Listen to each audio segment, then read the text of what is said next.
What's up, everybody? Captain Blade J52 here, and it's been a little while since I was last able to make a video for everybody. I had some concerns, some real-life aggro outside of the game that I needed to take care of, but in addition to that, during the last month I also was helping some of my friends and fellow co-hosts of the Pilot Review Show by hosting the stream for them. In the couple instances they couldn't get a reliable internet signal or had some equipment issues. But anyways, Vegas went well for everybody, and we're all hoping to be able to go back this next year. I wasn't able to make it this year, unfortunately, due to some unforeseen circumstances, but I'm planning on going back this next year, or going this next year as well. You should definitely check us out and everything. But during the last video, we took a look at a T5U Malon Battle Cruiser mid-range budget build. And if you remember the parameters for our mid-range budgets, they assumed a maximum spending limit of 30 million EC. Now this can be used to purchase traits, gear for the ship, perhaps even the ship itself. And in addition to this, we also assumed that we had enough dilithium stocked back to get one item up to epic quality. Now, the rule of thumb is going to be 99% of the time we're only going to be using one epic quality item on the ship. Once in a while, however, we might throw a second one on there just to mix things up a little bit. But we looked at what we could do if we have a little bit of resources. The thought behind the mid-range budgets were maybe you sold a 10-pack of keys, maybe you sold something on the exchange that was worth a little bit, or what have you, and you had a little bit of dilithium saved up. So now today, we're going to be looking at what can we do when we don't even have that. What can we do with the bare bones minimum, such as the free ships they give you, or when we need things to be absolutely as dirt cheap as possible. Now today's build, we're going to be looking at a T5 assault cruiser. This is the T5 assault cruiser that you get through the leveling process. This is one of the free ships you have to pick from. This is the last free ship that you're given currently. But for this particular ship, I think it's still a half-decent ship, and it's still a pretty good one, even by today's standards, especially for a free ship. But anyways, let's go ahead and take a look at our equipment that we're going to be using today. You can see I'm kind of a pack rat when it comes to my inventory. But anyways, for our gear and everything we're going to be using, we went with a Polaron build just to have something different this go around. We're using 6 of the Dominion Polaron beam arrays. These come from the Boldly They Rode mission. In addition to the standard Polaron drain effect that they can proc, you also have a chance to proc a damage to all shields, which is essentially the Tetrion proc. So these I would consider more of a cross between Polarons and Tetrions. Then we have the chronometric Polarons, and we're using the beam arrays. You can see here, you can see some of the stats on there. This one's proc is 15% shield penetration to self, 4% chance. You can see it gives a crit chance buff to self, stacking up to 3 times. So you can kind of see how that works there and everything, and a little bit of severity there. So you can kind of see how everything works out with that beam. Then we have the second part of the set, which is the omnidirectional beam, which you can see there has the same chance for shield pen, that sort of thing. Then the final piece of the chronometric set is, of course, the tactical console. The chronometric Polaron set comes from the Time and Tide mission. Now, we also have, for our other tactical consoles, 2 of the Polaron phase modulators. These are Mark 12 Blues. Now, I couldn't find a mission in the game that gave these out for free, so I did purchase them off the exchange. Now, these consoles run normally between 20,000 to no more than 100,000 EC, so they're very, very cheap. If you do one Ludomatic mission from the Foundry, or if you've been selling stuff off, old junk gear you don't need anymore, if you've been leveling, you should have more than enough EC to make this purchase. If, for whatever reason, you don't have the EC, or you don't want to spend the EC, then you can pick up Mark 11 greens, which give plus all beam damage, which affects just beams, from the, I believe it's the Secret Orders mission. So very early on, you can get some tactical consoles from that. But even then, if you don't want to do that, for about 5,000 EC, something like that, you can pick up some green versions. Needless to say, if you do want to go that route, you can pick up some cheap tactical consoles. But anyways, as far as our science consoles go, we'll move on. We have 2 of the exotic particle focusers from the Crinum Fleet Lab. These are the Drain X ×2s, which buff our Polaron Drain. Then they also have the exotic particle synergy effect, which you can proc at the end of any exotic damaging ability. Now, these particular consoles, because we're not really using any abilities that really grant exotic damage, we're not going to be benefiting from this too much. But they're more for the drain effect as to why we have them. But if you wanted to benefit from this, you can swap out one of your bridge officer abilities to do exotic damage, so you can get that effect. But anyway, we'll take a look at that in a minute. But continuing on, for our engineering consoles, we're using a Bioneural Gel Pack. This is the universal console that comes from the Delta Reputation. We have the assimilated module for the Omega Reputation. You can kind of see the stats there and everything. A little bit of crit chance, some severity, weapon power, starship hull regen, and a little bit of control X. And then for our gel pack, you can see why we've got that there. A little bit of a boost to power for all systems, some shield capacity, and 7% cooldown reduction on bridge officer abilities. Then we have our dynamics compensator from the 8472, or the Undine Reputation. A little bit of engine and aux power, a little bit of weapon accuracy, and then the 23.1% flight turn rate. Then lastly, we have the Trillium Deplating. This gives a little bit of kinetic and all energy damage resist rating, 22 starship hull capacity, and 13.3% maximum shield capacity, and it will also add 7.5% of aux power to shield power as a bonus, and it also makes you immune to the effects of the Delphic Expanse.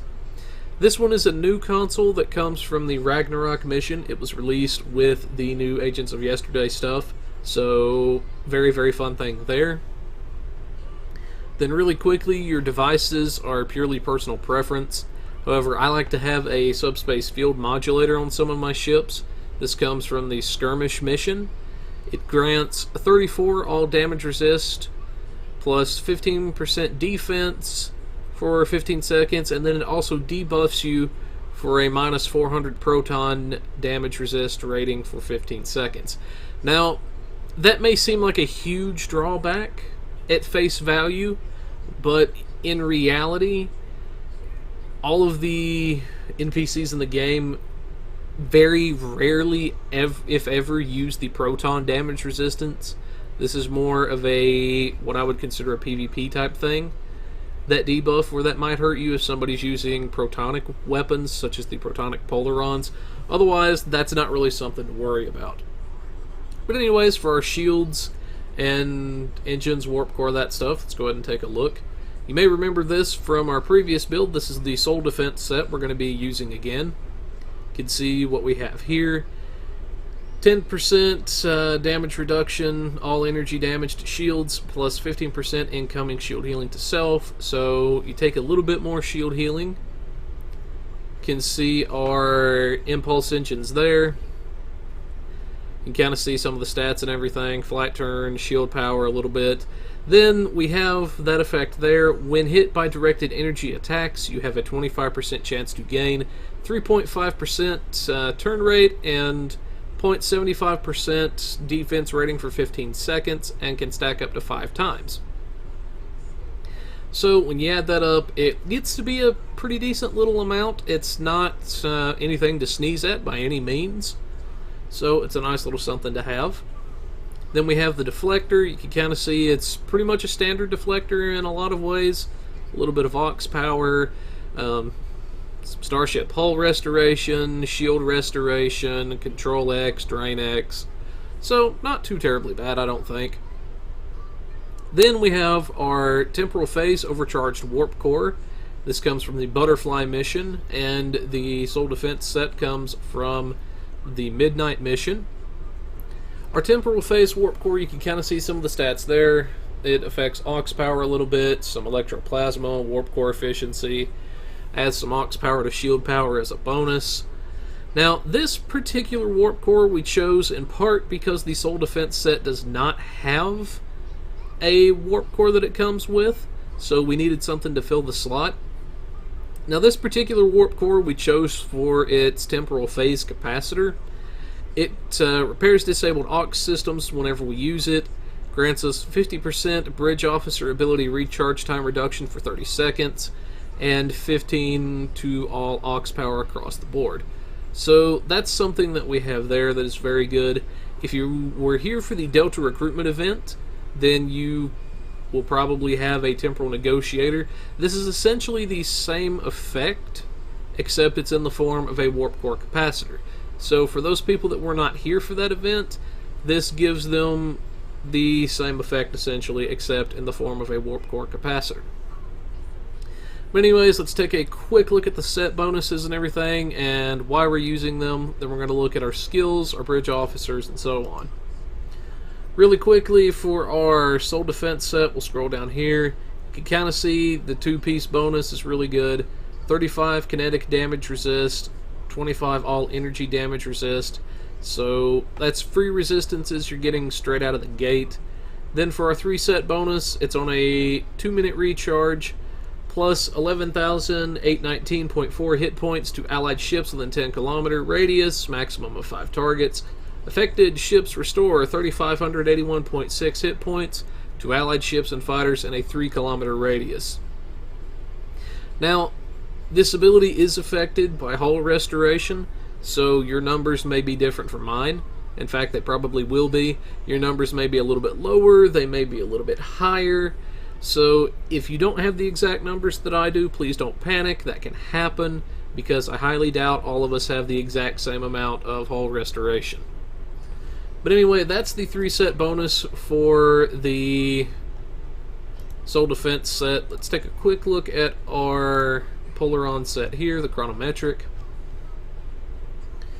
You can see it has a 4-piece set, however we're only using 3 because we don't have the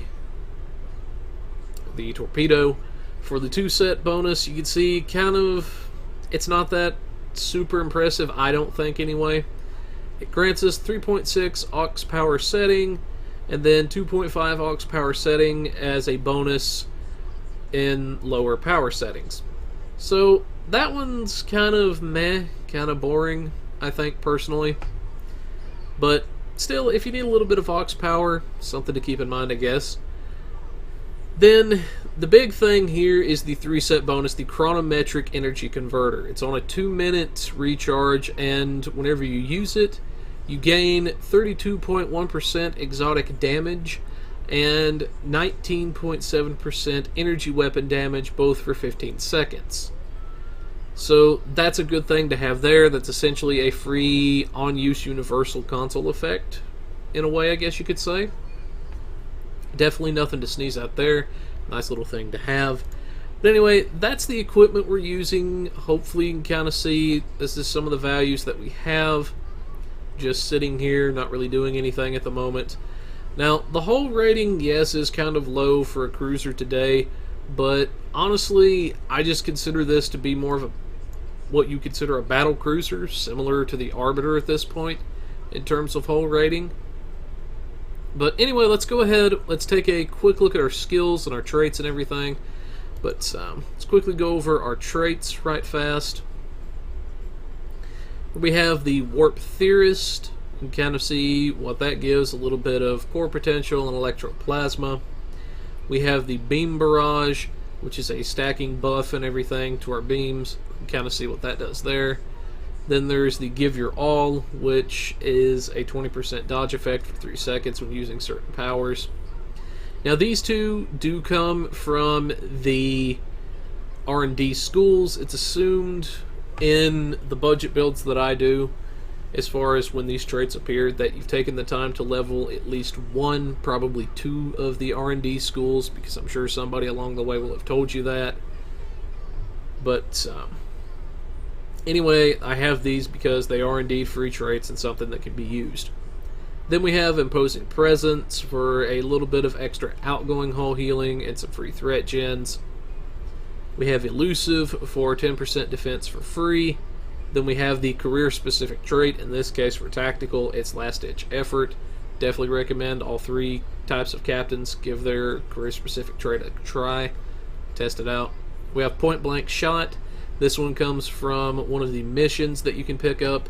I believe it is... I want to think this one is also from House Peg, but I'm not 100% sure on that one without going back and looking. Beam Training, this is one that you get for free as you level up. Operative, same thing, that's something you get for free when you level up. Then there's also the Fleet Coordinator, which depending on how many people are in your team, with yourself included, you can get a 2% damage increase per team member. So free 2% damage just by having this on if you're the only person in the team. As far as our Starship traits go, we've got our Improved Pedal to the Metal from the Pilot specialization, which you can probably guess by now. We've worked on the Pilot tree some. Then the Best Defense. This is one you get from the House Peg mission. Whenever you use an attack pattern, it grants plus 25% hull healing for 10 seconds. So, not bad overall. Our Space Reputation traits, we're only using 4 of them because the assumption is you've not yet unlocked the 5th trait slot from your lab. So that's why we're only using 4 here. We have Aux Power Offensive, which you can kind of see what that does there. A little bit of boost depending on Aux Power level. 16% crit severity from advanced targeting systems. Then we have Precision, which is 4% critical hit chance from the Romulan rep. Then we have the Directed Energy Frequencer, 2.5% of your outgoing damage as hull heal to myself. Triggers up to 10 times a second. So, decent little thing there. Can keep you in the fight a heck of a lot longer, actually. Can check out the various reputations those come from. Then we have our active reputation abilities. We can ignore Medical Nanite Cloud because that is a ground ability, but these 4 here are the main ones we're going to be looking at really quickly, which is our Quantum Singularity Manipulation. You can see there some boost to science stats and everything. A temporary cloak effect. Deploy Sensor Platform, which taunts off of us, can be used to buy ourselves a few seconds if we need to have it. Biomolecular Shield Generator, 22% reduction to damage to shields, and a little bit of shield regen. We have our Refracting Tetrion Cascade, mainly as a, just a little kick in the pants to the enemy. Not really that impressive since we're not using Tetrions this go around, but still a nice little something anyway. But anyways, that's the traits that we're using for everything. Let's go ahead and take a quick look at these skills, and then the specializations. Take a quick look at specializations right quick. You can see here we have our Pilot as our primary, mainly for the immunities it gives, such as the Rock and Roll being one of them. Some of the other damage reductions and nifty little things it has, such as the Turn the Other Cheek ability. Now, this ability in and of itself, it reduces damage to shields by 20% to the opposite shield facing. Now, that may seem asinine at face value, but since it can be up on all 4 facings at any one time, that's actually pretty good to have. And this is one reason why you'll see a lot of tanks circling their target, is they're trying to get this up on all 4 shield facings. Then you've got the Thick of It immunity that once every 30 seconds will make you completely immune for 4 seconds when Turn the Other Cheek is active on all 4 facings. Then we have the Lone Wolf ability, which is a little bit of defense and a tactical team effect, so you can kind of see that there. Then for our secondary specialization, we have Strategist, which depending on if you are in threatening stance or if you are not in threatening stance, will grant you certain effects and benefits. So if you are in threatening stance, for example, Show of Force is 20% additional incoming hull healing. So that's something really great to have right there. And then you can see here as we fill out the tree and everything, we get some words people some maximum shield capacity for filling out the tree and everything, just by having it active. You can see there I've been working on mine some and everything. But anyways, eventually as you work on your character, as you level up, you will be able to fill out every single thing on the skill trees and the different specializations, so there's no need to worry about ever running out of points. Then let's take a quick look at our skill point distributions. You can kind of see how I have mine there. Now, one thing I do want to make note of down here is as you're leveling, as you invest points, you will hit these little things here, these little markers where you're given 2 things to pick from for a benefit and everything. Pretty much all of them I would say are personal preference. There's only really one I would consider as being mandatory for tanking, and that is picking up the threat control, which is the first thing you get to in tactical. It's either threat control or hanger weaponry, and that's mainly because of the free threat you get in threatening stance. That's why I would consider that mandatory anyway. As far as the skill point distribution goes, you can see what I've got in Lieutenant there and Lieutenant Commander. Now, I didn't go for one of the ultimate abilities because personally I think they're red herrings. I don't think they're as good as some people believe them to be. They definitely have their uses. They're definitely fun, great abilities, and if you want to try one out, by all means go for it. But for me personally, I believe I have to give up too much in other areas in order to justify picking one up. That's, again, just my personal preference. If you like the ultimate abilities, if you want to use them, go for it. Again, that is just my personal opinion on them. But anyways, you can see the Lieutenant and Lieutenant Commander. Scroll down here, you can see what I've got in the Commander and Captain areas, everything. Then we have also the Admiral section there. So you can kind of see how I've got my skill point distribution set up. Now, you don't have to have something exactly like this. You could have a completely different skill point distribution if you wanted to. Again, this is just the build that I have personally found success with. So really quickly, let's take a look at our bridge officer stations and everything. And then really quickly, I almost forgot this one, the diversionary tactics. This is another reason I use strategist, is this essentially gives a taunt effect. You can see the benefits that it gives there. So really quickly, let's take a look at our bridge officer skills. For tactical, we have Tactical Team 1. This removes tactical debuffs and automatically distributes our shields for 10 seconds to wherever we're receiving damage. We have our Attack Pattern Beta, which debuffs the enemy's damage resistance and their stealth rating, so enables us to deal more damage to the enemy. We have our Beam Fire at Will, which lets us do some AoE damage with our beam attacks. Then we have, for our first engineering station, the Commander one, we have Engineering Team 1 for the healing and also to remove engineering debuffs. We have Reverse Shield Polarity 1 for recharging our shields and everything. We have Emergency to Weapons 3, which, as you can see there, gives us a boost to energy weapon damage, a little bit of weapon power, that sort of thing.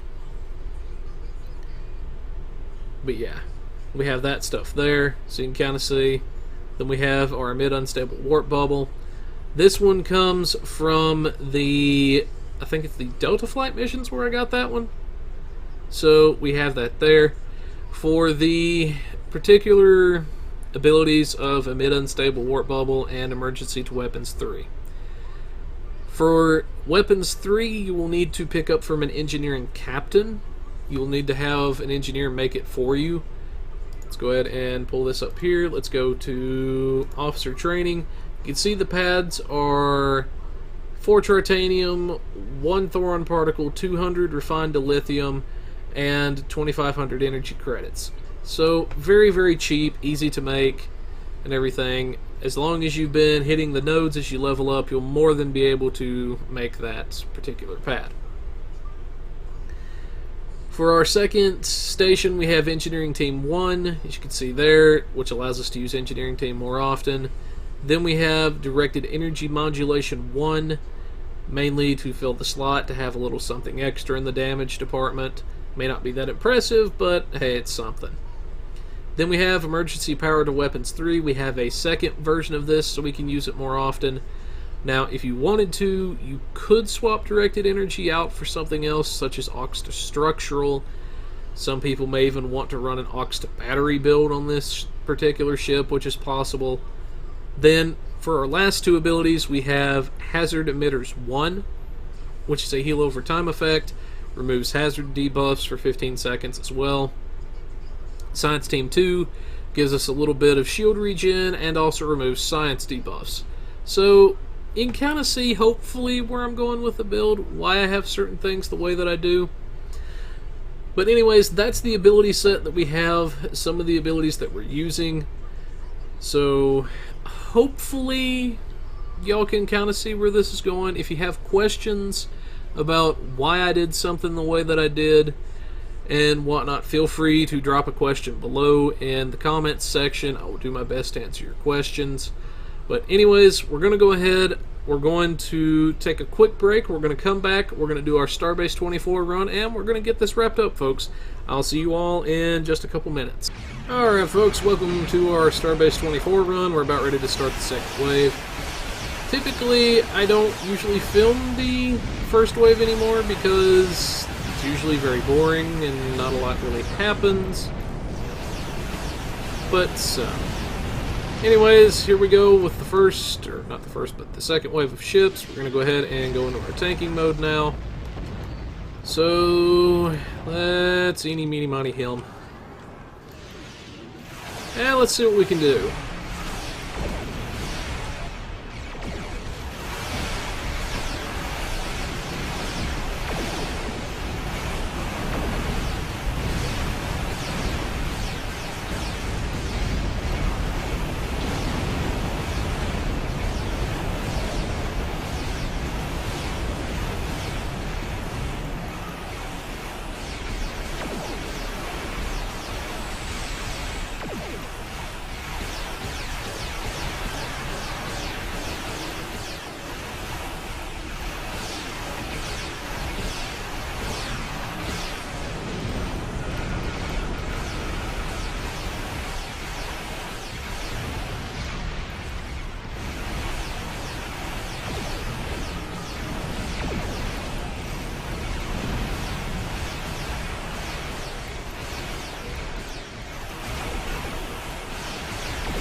And we're starting to get into a second group now, so it's going to get a little bit more interesting.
And see if we can't put some of these weakened ships out of the fight.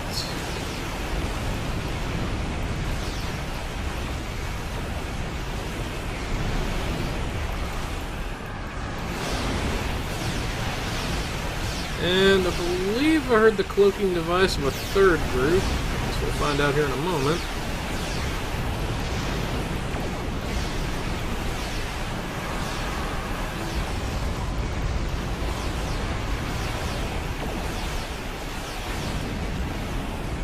Well, I'm hearing cloaking devices. I'm not seeing... Wait, yep. I just tagged one.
And we're in a wee little pickle here.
Alright, got a little bit of a lull in combat here. Let's get a bit of our shields back and everything, and let's go fight this guy.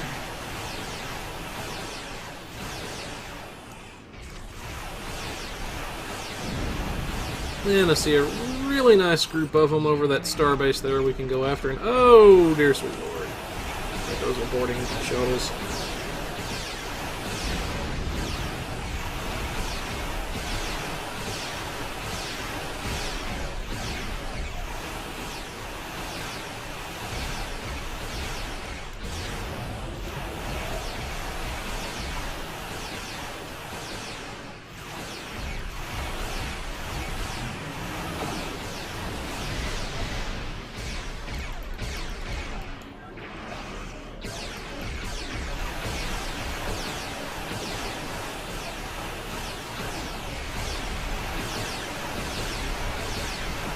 And there goes for your shields.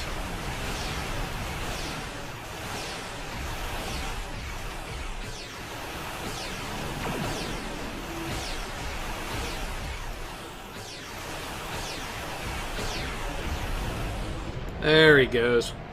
Alright, let's get turned around here, get a little shield energy in that facing.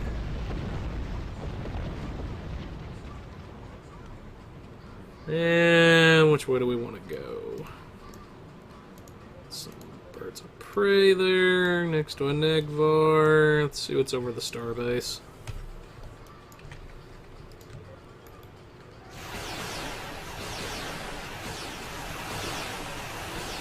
Let's see if we can't get that Negvar to come join us.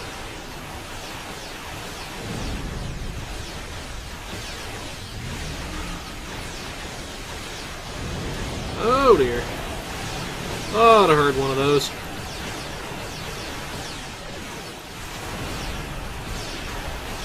The hazards of Starbase 24, always try to avoid the binaural missiles if you can, because they hit you and then they hurt like well, I'll let you figure that out. Let's just say they're not fun.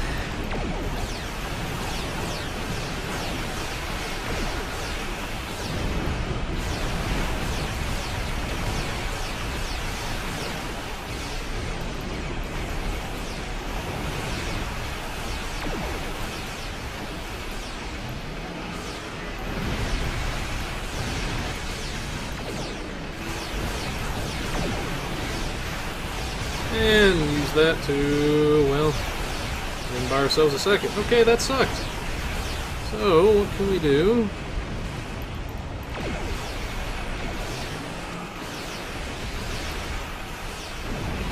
Some more speed to use.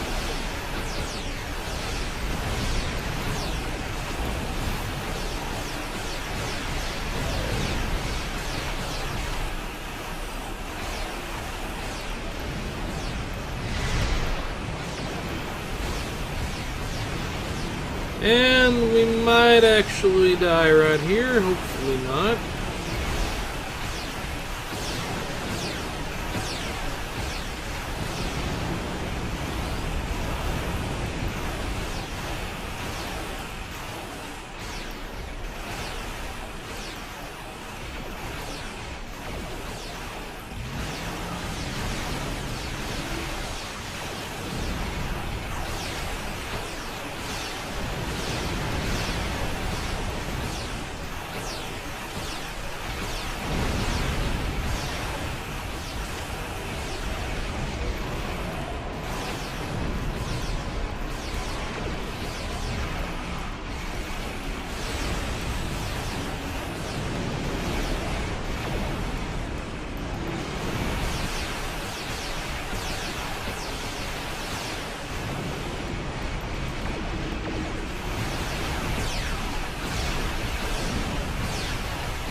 Woo, baby, come on, hold together.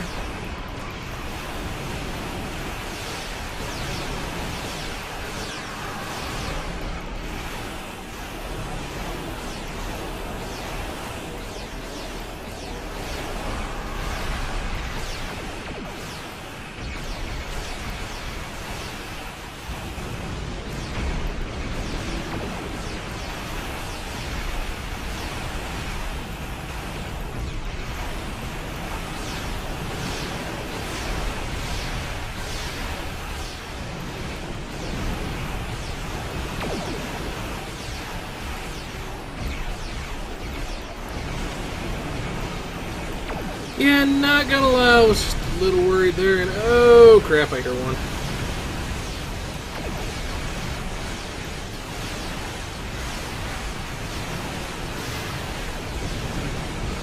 You start hearing that steady pulsing of the weapons, you know a bio missile has been fired at you. And that's when you need to get the heck out of Dodge.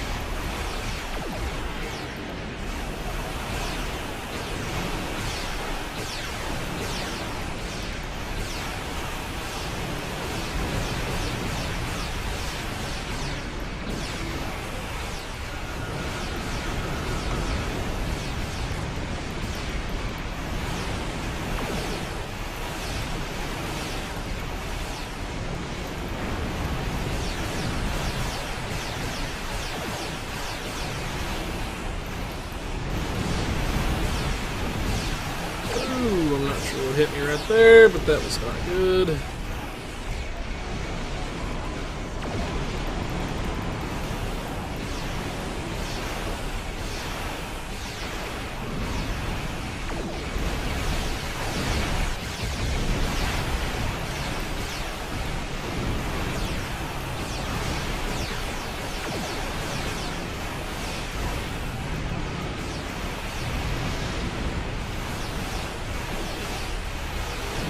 Scorch if we can.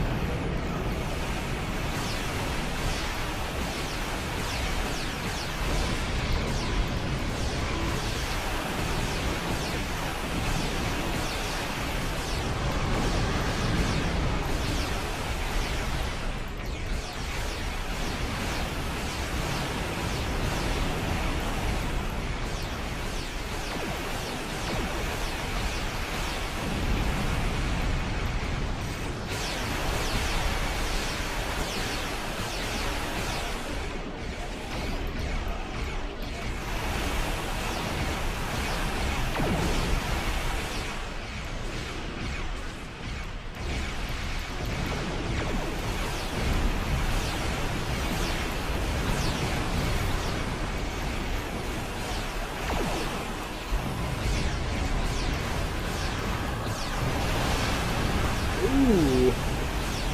I didn't see that coming. Gotta love it when you're able to chain a bunch of warp core breaches together. Always fun. Good Lord, I did not realize we'd climb this high on the map either.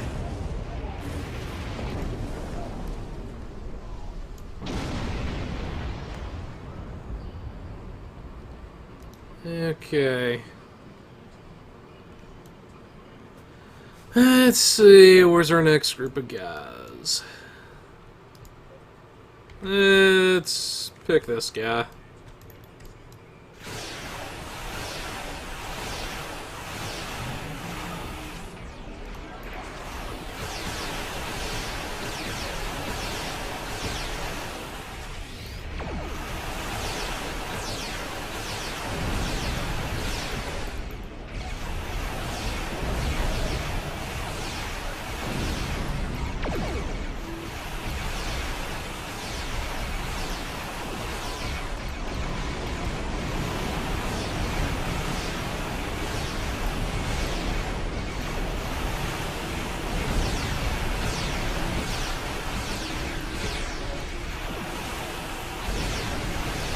See some of the temporary hull from the strategist kicking in there.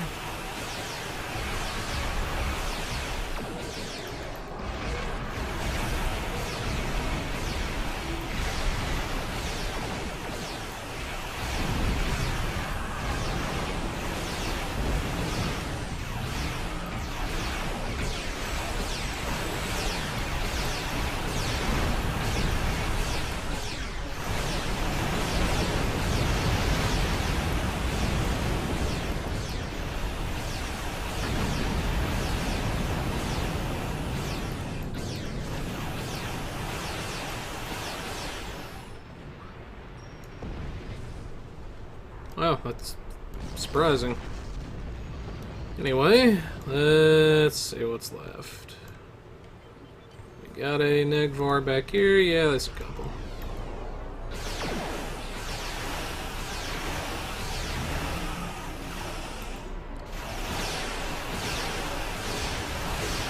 Oh dear.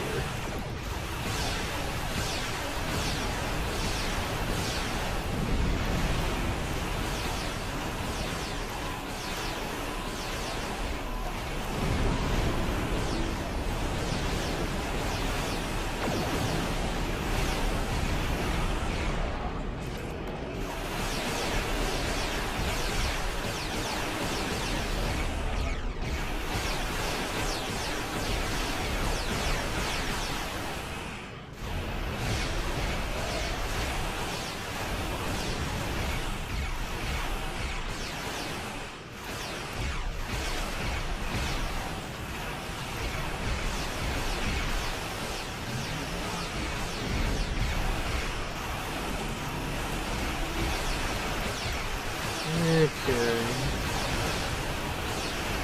Be able to kill that dude. Let's see. Orden parties.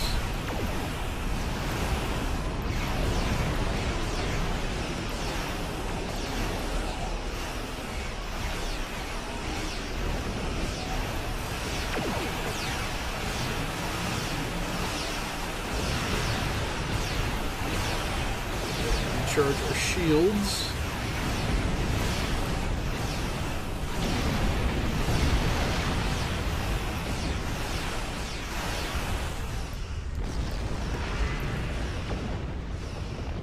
Okay, there's a couple more Negvars down. Let's see, where is... we got this guy. Just about to wrap this up, but hopefully you folks can see how everything is, kind of how the ship performs and whatnot. Oh dear.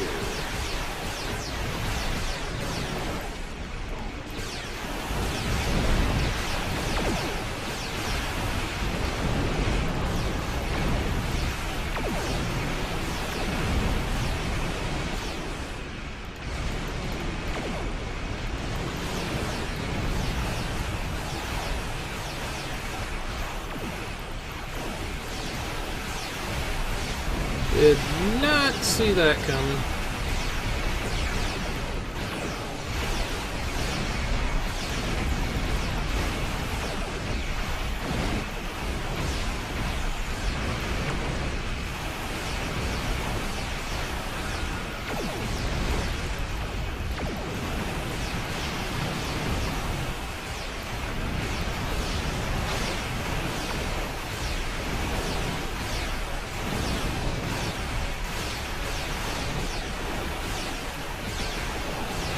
Well, looks like we're going to have one good last scrap here.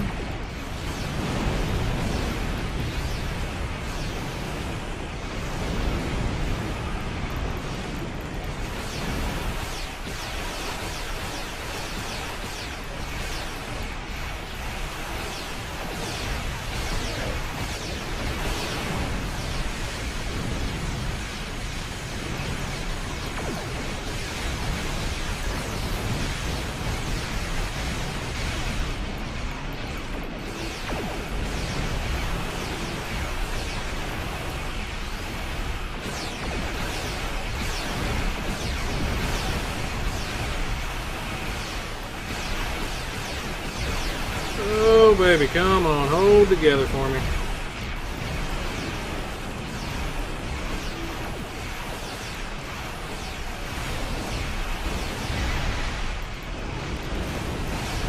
And that's what I was afraid of. Well, almost had a perfect run. Scares what actually got me. It's not gonna say. Anyway.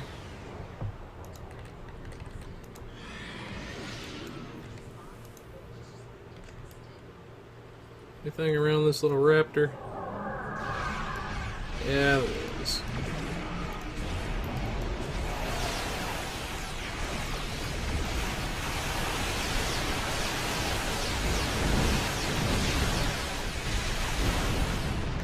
Come on now.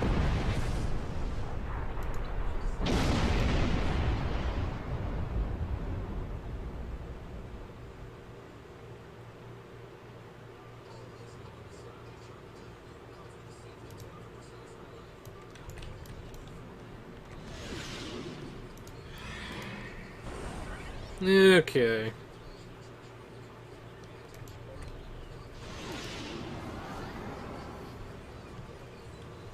That's what I was waiting on. A couple of them things to disappear.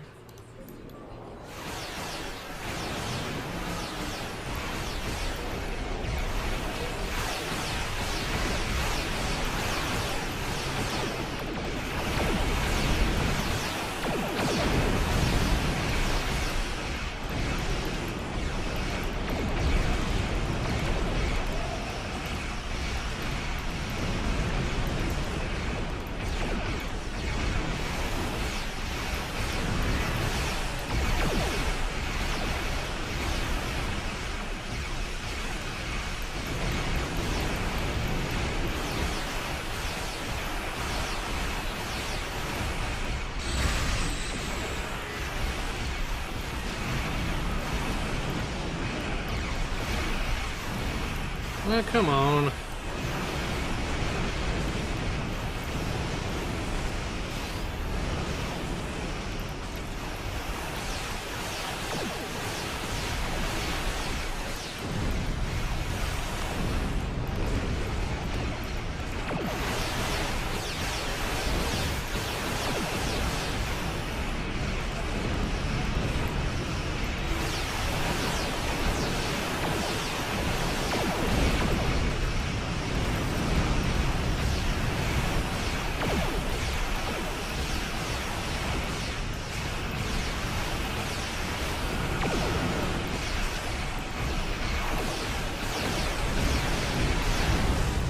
Come on.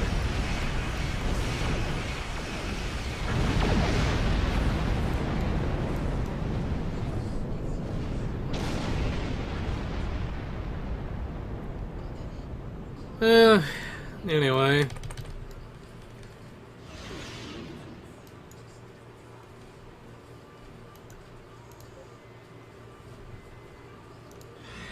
This moment.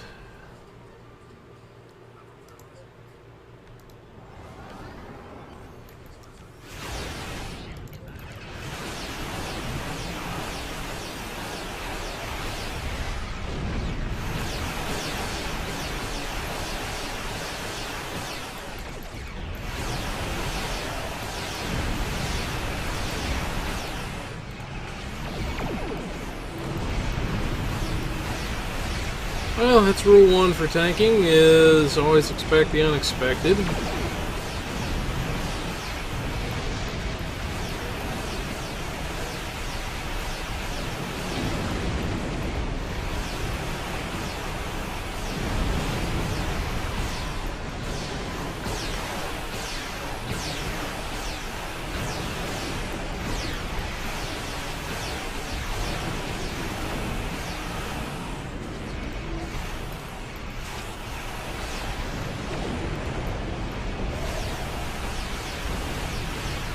Alright, let's see if we can't put this guy down and get out of here.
The name pop-up bug is back.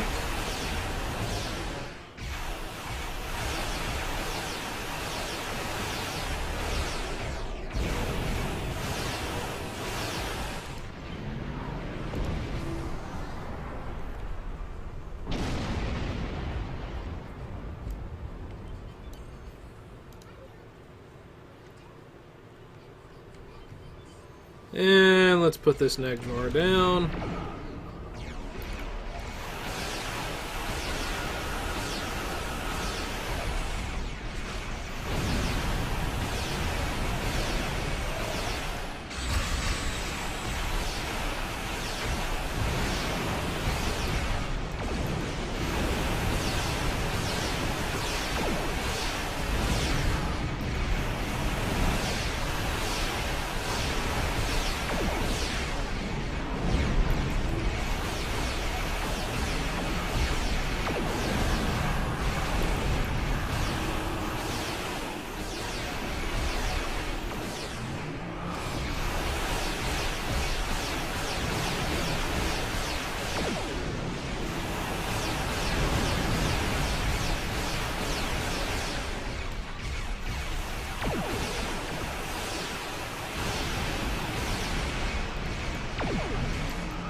Alright folks, you can see how we did there.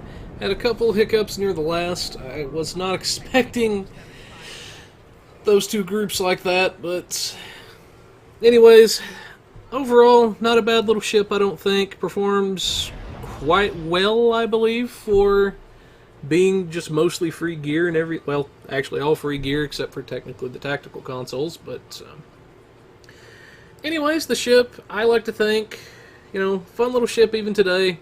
did fairly well. You can see, once again, our equipment that we're using, all that stuff. But, anyways, hopefully y'all enjoyed the video and everything. If there's any particular ships that y'all would want to see me do a budget tank for, either a mid-range, a standard budget, or try to throw something together, feel free to leave your requests in the comments section down below, and I'll try to get to those ships as soon as I can. But, anyways, everybody, I will see you folks next time. This is Captain Blade J52 signing off.